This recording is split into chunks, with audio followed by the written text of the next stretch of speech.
పాములు పట్టేవాడు పాము కాడికే చచ్చిపోయినట్లు అపేరల్స్ అంటే బట్టల వ్యాపారంలో మనల్ని మించినోళ్ళు లేరు అని ఎన్ని రోజులు విర్రవిగిన బంగ్లాదేశ్ బట్టల వ్యాపారం మూతపడడం కారణంగా చచ్చిపోనుంది. ఇండియాకు బుద్ధి చెప్తా అన్న యూనిస్ ఇండియా తయారు చేసే యార్న్ అంటే దారాలను చూసి భయపడుతున్నాడు. ఈ ఆర్టికల్ చూడండి. బంగ్లాదేశ్ టెక్స్టైల్ మిల్స్ యొక్క అసోసియేషన్ ఫిబ్రవరి 1 నుండి తమ యొక్క మిల్స్ ను షట్ డౌన్ చేస్తాము అని మొహమ్మద్ యూనిస్ తాత్కాలిక ప్రభుత్వానికి వార్నింగ్ ఇచ్చింది. ఈ మిల్ ఓనర్స్ యొక్క సమస్య ఏంటి అంటే బంగ్లాదేశ్ లో కాటన్ దారాలు తయారు చేయడానికి ఎన్నో లోకల్ మిల్స్ ఉన్నాయి. బట్ ఇండియాలో చాలా అంటే చాలా తక్కువ ధరలో మంచి క్వాలిటీ దారాలు తయారవుతాయి. వెస్ట్ బెంగాల్ నుండి కేవలం 2 రోజుల్లో బంగ్లాదేశ్ కు మనం దీన్ని ఎక్స్పోర్ట్ చేస్తాం. గెస్ వాట్, మన యొక్క యార్న్ అండ్ కాటన్ కు బంగ్లాదేశ్ ఎటువంటి టారిఫ్ వేయదు, డ్యూటీ ఫ్రీ అన్నమాట.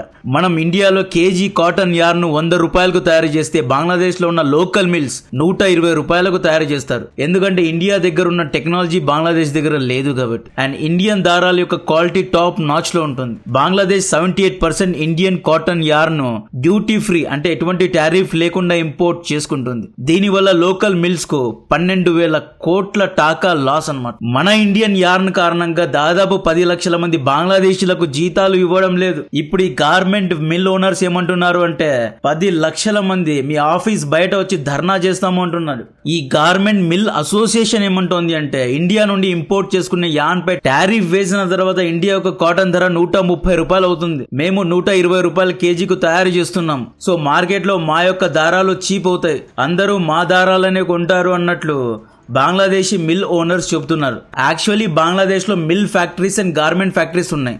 గార్మెంట్ ఫ్యాక్టరీస్ బట్టలు తయారు చేస్తారు అండ్ ఈ మిల్స్ దగ్గర నుండే దారాలను కొంటారు అన్నమాట. ఇండియా చాలా చీప్ గా కాటన్ ను పంపుతోంది కాబట్టి ఇండియన్ దారాలనే బంగ్లాదేశ్ లో ఉన్న గార్మెంట్ ఫ్యాక్టరీస్ కొంటున్నాయి. దీనివల్ల బంగ్లాదేశ్ లో ఉన్న లోకల్ మిల్స్ లాస్ అవుతున్నాయి అన్నమాట. యూనిస్ ఇండియాపై టారిఫ్ వేయడం లేదు. ఎందుకు వేయడం లేదు అంటే ఒకవేళ మన యొక్క దారాలపై టారిఫ్ వేస్తే అపేరల్స్ అంటే బట్టల యొక్క మేకింగ్ కాస్ట్ పెరుగుతుంది. భలే ఇరుక్కున్నాడు కదా. ఈ పెద్ద మనిషి మొహమ్మద్ యూనిస్ మైక్రో ఎకానమిక్స్ లో ఆర్థిక నీతిలో పిహెచ్డి చేశాడు. నోబెల్ శాంతి పురస్కారం ఈ పెద్ద మనిషికి ఎకానమిక్స్ లోనే వచ్చింది. మైనారిటీస్ ను అణిచివేసే తాత్కాలిక నాయకుడు ఈ సింపుల్ ఎకానమిక్స్ ను ఎలా మర్చిపోయాడో అర్థం కావడం లేదు. యూనిస్ ఇండియాపై టారిఫ్ వేస్తే మనం ఏం చేస్తామో తెలుసా? ఇంకా చీప్ గా అమ్ముతాం. 20 రూపీ టారిఫ్ వేస్తే కేజీ 80 రూపాయలకి అమ్ముతాం. బంగ్లాదేశ్ మార్కెట్ లో స్టిల్ 100 రూపీస్ పర్ కేజీ మన యార్న్ అమ్ముడుపోతుంది. బంగ్లాదేశ్ ను చంపడానికి ఫైటర్ జెట్స్ మిసైల్స్ అవసరం లేదు. మన యార్న్ కార్మికుల చేతుల్లో కంగులుగాళ్ల ప్రాణాలు ఉన్నాయి. ఇదంతా ట్రైలర్ మాత్రమే. మెయిన్ సినిమా మొన్న జరిగిన FTA డీల్. మనం ఈయూలోని 27 దేశాలతో ఫ్రీ ట్రేడ్ అగ్రిమెంట్ చేసుకున్నాం. ఉర్సులా గారు ఇండియాకు వచ్చి మరీ ఈ డీల్ లో సైన్ చేసి వెళ్లారు. బంగ్లాదేశ్ EU దేశాలకు చీప్ రేట్ లో బట్టలు అమ్ముతుంది. ఎందుకంటే బంగ్లాదేశ్ అనేది లీస్ట్ డెవలప్డ్ కంట్రీ కేటగిరీలో వస్తుంది కాబట్టి. EU దేశాలు ఎవ్రీథింగ్ బట్ ఆర్మ్స్ అనే చట్టాన్ని తీసుకొచ్చారు. ఎవ్రీథింగ్ బట్ ఆర్మ్స్ అంటే ఏంటి అంటే వీళ్ళు ఆర్మ్స్ అండ్ అమ్యునేషన్స్ ను తప్ప అంటే యుద్ధ ఆయుధాలను తప్ప మిగతా అన్ని వస్తువులను లీస్ట్ డెవలప్డ్ కంట్రీస్ నుండి కొంటారు విత్ 0% టారిఫ్. కంగ్లూ దేశం ఈ కేటగిరీలో వస్తుంది కాబట్టి వీళ్ళ దగ్గర నుండి కొంటున్నారు. ఇండియా పంపే అపేరల్స్ పై 12% టారిఫ్ ఇంతకు ముందు నుండి ఉండేది.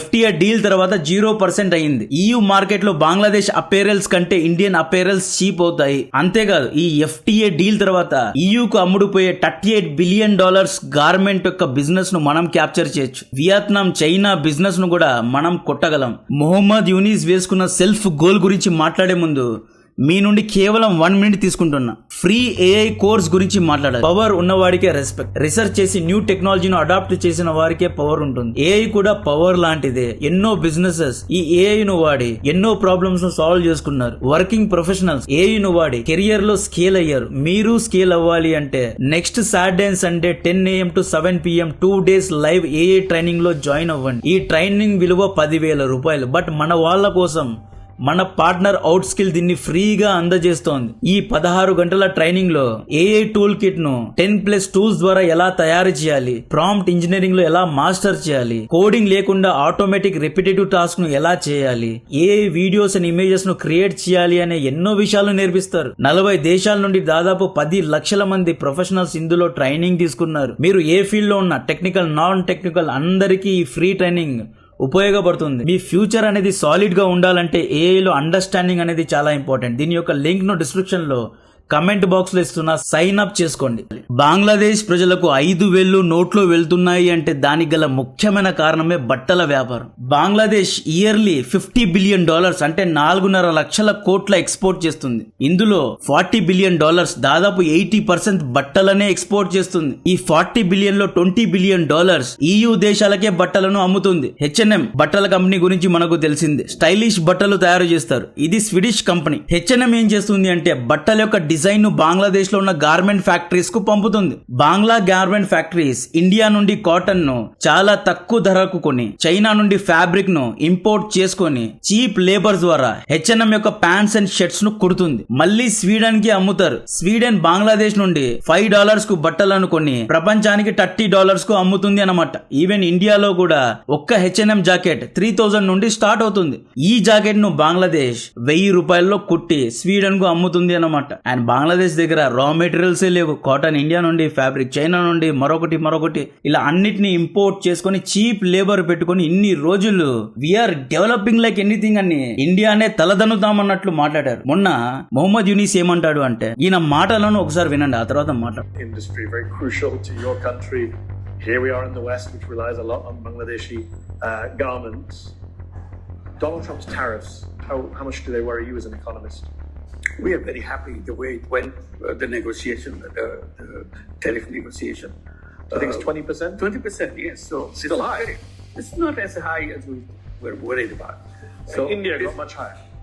Much higher. So I was even saying that probably very soon Indian industries will come and set up their industries in Bangladesh. Industries will come and set up their industries in Bangladesh. Trump ఇండియాపై 50% tariff వేశాడు. దీనివల్ల India యొక్క బట్టల ధర USA market లో చాలా costly అవుతుంది. బంగ్లాదేశ్ పై కేవలం 20% టారిఫే పడింది. ఇండియన్ టెక్స్టైల్ కంపెనీస్ అన్ని బంగ్లాదేశ్ లో ఓపెన్ చేస్తారు. మన ఫ్యాక్టరీస్ అన్నిటిని కంగ్లూ దేశంలో స్థాపిస్తామంట. బంగ్లాదేశ్ నుండి మనం వేరే దేశాలకు వస్తువులను అమ్ముతామంట. ఇది ఈయన విజన్. ఇప్పుడు ఏమైంది? అడుక్కు తినే పరిస్థితి. గార్మెంట్ మిల్స్ అన్ని మొహమ్మద్ యూనిస్ ను బహిష్కరించాయి. బంగ్లాదేశ్ లీస్ట్ డెవలప్డ్ కంట్రీ కాబట్టి EU దేశాల్లో టారిఫ్ వేరు, 0% టారిఫ్. ఇండియా కనుక సేమ్ H&M జాకెట్ తయారు చేసి స్వీడన్ కు అమ్మితే మనపై 12% టారిఫ్ పడేది. ఇప్పుడు FTA డీల్ తర్వాత మనపై కేవలం 0% టారిఫ్ పడుతుంది. మనం ఈజీగా స్వీడన్ దేశానికి చెందిన H&M, స్పెయిన్ దేశానికి చెందిన జారా యొక్క అపేరల్స్ ను తయారు చేసి బంగ్లాదేశ్ వ్యాపారంపై దాదాపు $20 బిలియన్ వరకు వ్యాపారంపై గండివే. Why is Bangladesh able to export $30 billion worth of textiles and India is such a small player? Because Bangladesh, being a least developed country, LDC, had zero duty access and they were able to capture $30 billion out of the $250 billion market of European Union in textiles alone. Now we see before our eyes a potential to grow from 7 billion to at least 30, 35, 40 billion.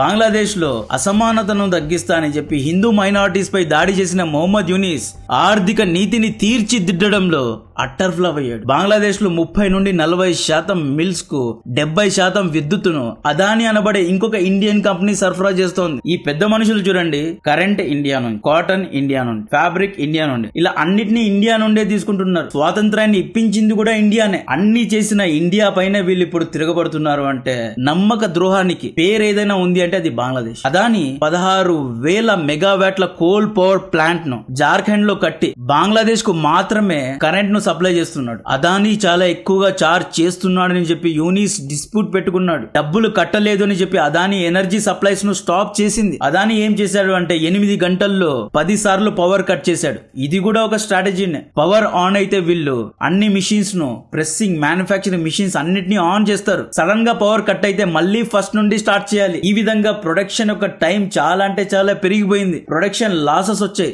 Zeeman Khan ఒక milk director ఏమంటాడు అంటే, frequent load shedding is damaging around 15 types of our expensive and sophisticated machinery and electrical components causing financial losses of approximately 4 lakh taka అంట. అంటే monthly 4 లక్షల taka current పోవడం కారణంగానే loss అవుతున్నారంట. And వీళ్ళ దగ్గర ఉన్న సోకాల్ సోఫిస్టికేషన్ మిషనరీ అంట యూరోప్ నుండి వచ్చిందే. వీళ్ళు ఏదీ తయారు చేసుకోలేదు. ఈ మధ్యలో గన్నోన్ మెన్లు అంటే మన దురంధరులు, ఎవరో గుర్తు తెలియని వ్యక్తులు, మహానుభావులు ఏం చేశారు అంటే దాదాపు 3 బంగ్లాదేశ్ గార్మెంట్ ఫ్యాక్టరీస్ పై నిప్పంటించారు. షార్ట్ సర్క్యూట్ ద్వారా తగలడిపోయాయి. బంగ్లాదేశ్ గార్మెంట్స్ ను ఎక్స్పోర్ట్ చేసే ఎయిర్పోర్ట్ ను కూడా కొంతమంది తగలబెట్టేశారు. అన్ని విధాలుగా సామధాన దండ భేద అంటారు కదా, బంగ్లాదేశ్ కు అన్నం పెట్టే గార్మెంట్ బిజినెస్ ను తొక్కడంలో భారత్ సక్సెస్ఫుల్ అయ్యింది అనడానికి ఎటువంటి సందేహం లేదు. బంగ్లాదేశ్ లో ఉన్న 1700 టెక్స్టైల్ మిల్స్ ఏమంటున్నాయి అంటే due to frequent power cuts and due to Indian cotton దాదాపు 40% ప్రొడక్షన్ అనేది ఆగిపోయిందంట. గుడ్డిలో మెల్ల అన్నట్లు బంగ్లాదేశ్ లో గ్యాస్ ప్రైజెస్ కూడా అమాంతం పెరిగిపోయాయి. టాకా 30 నుండి టాకా 40 కు యూనిట్ గ్యాస్ ప్రైజెస్ ను కూడా పెంచాడు. ఈ విధంగా గార్మెంట్ మిల్ ఓనర్స్ ఏమంటున్నారు అంటే ఇండియా నుండి కాటన్ ను కొనడాన్ని ఆపేయండి, ఇండియా యొక్క కాటన్ పై టారిఫ్ వేయండి, మా యొక్క కరెంట్ చార్జెస్ ను తగ్గించండి, గ్యాస్ చార్జెస్ ను తగ్గించండి అన్నట్లు డిమాండ్ పెట్టారు. ఇలా చేయలేదు అంటే 10 లక్షల మంది గార్మెంట్ మిల్స్ లో పనిచేసే కార్మికులు మీ ఆఫీస్ బయట వచ్చి ధర్నా చేస్తారు, దేశం మొత్తం ప్రొటెస్ట్ జరుగుతుంది అని బెదిరించారు. ఇండియా కాటన్ దారాలతో మొదటి దెబ్బ వేసింది. సెకండ్ అటాక్ ఎప్పుడంటే ఏప్రిల్ 29, 2025. మీకు గుర్తుంటే ఇండియా ట్రాన్స్షిప్మెంట్ ఫెసిలిటీస్ ను బంగ్లాదేశ్ కు కట్ చేసింది. ఇంతకు ముందు ఏమయ్యేది అంటే ఇండియా బంగ్లాదేశ్ మధ్య ట్రాన్స్షిప్మెంట్ ఫెసిలిటీ అనే ఒక ఒప్పందం జరిగింది. బంగ్లాదేశ్ తమ యొక్క బట్టలను ఢాకాలో తయారు చేసి న్యూఢిల్లీ, ముంబై వరకు ట్రక్కులు వేసుకొని వచ్చేవారండి. వితౌట్ ఎనీ టోల్ చార్జెస్ ఫ్రీగా ట్రక్కులు వేసుకొని ముంబై, ఢిల్లీకి వచ్చి అక్కడి నుండి ఎయిర్పోర్ట్స్ ద్వారా యూరోప్ కు బట్టలను ఎక్స్పోర్ట్ చేసేవారు. ముంబై షిప్స్ ద్వారా, ముంబై పోర్ట్ ద్వారా, సీ మార్గం ద్వారా బట్టలను ఎక్స్పోర్ట్ చేసేవారు. ఢిల్లీ యొక్క ఎయిర్పోర్ట్ ను వాడి కార్గో ప్లేన్స్ ద్వారా బట్టలను ఎక్స్పోర్ట్ చేసేవారు. ఈ మొత్తం లాజిస్టిక్ కు ఇండియా ఎటువంటి చార్జ్ వేసేది కాదు. ఫ్రీగా ఇండియన్ రోడ్స్ ను, సీ పోర్ట్స్ ను, ల్యాండ్ పోర్ట్స్ ను, ఎయిర్పోర్ట్స్ ను వాడుకున్న బంగ్లాదేశ్ ఇండియాకే వెన్నుపోటు పొడిచింది. కాబట్టి ఏప్రిల్ 2025 లో భారత ప్రభుత్వం ట్రాన్స్షిప్మెంట్ యాక్సెస్ ను క్యాన్సిల్ చేసింది. దీని వల్ల కూడా బంగ్లాదేశ్ దాదాపు $4 బిలియన్ నష్టపోయింది. ఇప్పుడు ఇలా సీను చుట్టేసుకొని బంగ్లాదేశ్ బే ఆఫ్ బెంగాల్ ను చుట్టేసుకొని రెడ్ సీ, సూయజ్ కెనాల్ దారి గుండా యూరోప్ కు వస్తువులను ఎక్స్పోర్ట్ చేయాలి. ఇక ఆఖరి దెబ్బ ఏంటి అంటే మనం FTA డీల్ చేసుకున్నాం. 12% ఉన్న టారిఫ్ ను 0% కు తగ్గించుకున్నాం. అన్ని వైపుల నుండి వీళ్లకు భారంగా మారిపోయాం. మాంత్రికుడి ప్రాణాలు చిలకలో ఉన్నట్లు ఒకవేళ రేపు బంగ్లాదేశ్ లో జమాతే ఇస్లామీ గెలిచినా కూడా స్టిల్ మన దగ్గర కార్డ్స్ ఉన్నాయి. బంగ్లాదేశ్ యొక్క 80% ఎక్స్పోర్ట్స్ ను కంట్రోల్ చేసే శక్తి భారత్ దగ్గర ఉంది. సో ఈ విధంగా కాంటెంట్ నచ్చితే వీడియోను లైక్ చేయండి, ఛానల్ ను సబ్స్క్రైబ్ చేసి అందరికీ షేర్ చేయండి. ఫ్రీ ఏఏ కోర్స్ యొక్క లింక్ ను డిస్క్రిప్షన్ లో కమెంట్ బాక్స్ లో ఇస్తున్నా. ఈ 2 days ట్రైనింగ్ కోర్స్ లో పాల్గొనండి. ఏఐ లో మీ స్కిల్స్ ను డెవలప్ చేసుకోండి. రానున్న రోజుల్లో ఏఐ గేమ్ చేంజర్ లా మారనుంది. అన్ని విభాగాల్లో, అన్ని రంగాల్లో ఏఐ చాలా ఫాస్ట్ గా స్ప్రెడ్ అవుతోంది. మారుతున్న కాలానికి అనుగుణంగా మనం కూడా మన స్కిల్స్ ను అప్గ్రేడ్ చేసుకోవాలి. లింక్ డిస్క్రిప్షన్ లో కమెంట్ బాక్స్ లో ఇస్తున్నా. కాంటెంట్ నచ్చితే వీడియోను లైక్ చేయండి, ఛానల్ ను సబ్స్క్రైబ్ చేసి అందరికీ షేర్ చేయండి. జై హింద్.